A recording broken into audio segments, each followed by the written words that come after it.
以为与董事长见面会有协商的希望，我承认我能力不足，判断错误，再次感到抱歉。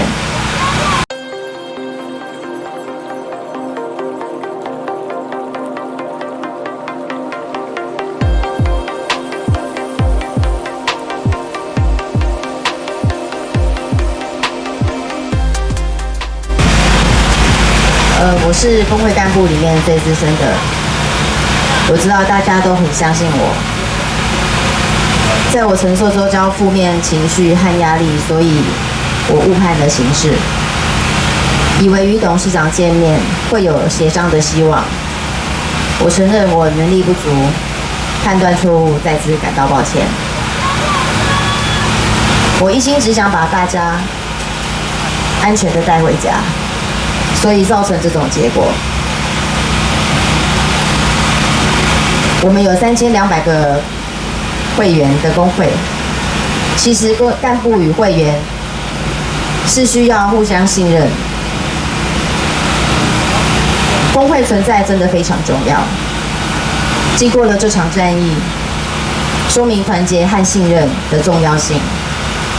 我仍然希望大家选择相信工会。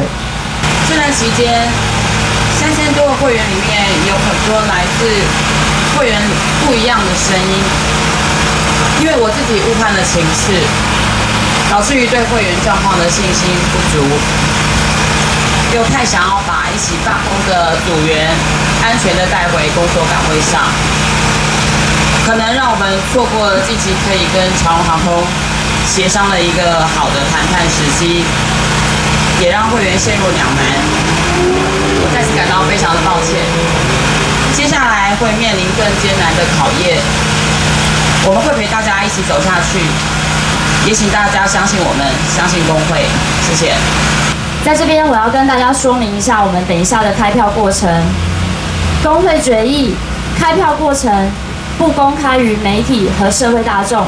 如果开票的结果是同意方案，我们就即刻前往桃园市政府与长荣公司签订团体协约。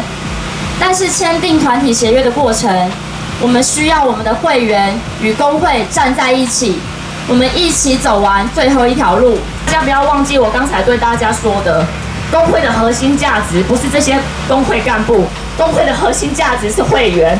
所以不管你们的意见是什么，我们都要共同的一起承担起来。所以请相信我们做的决定。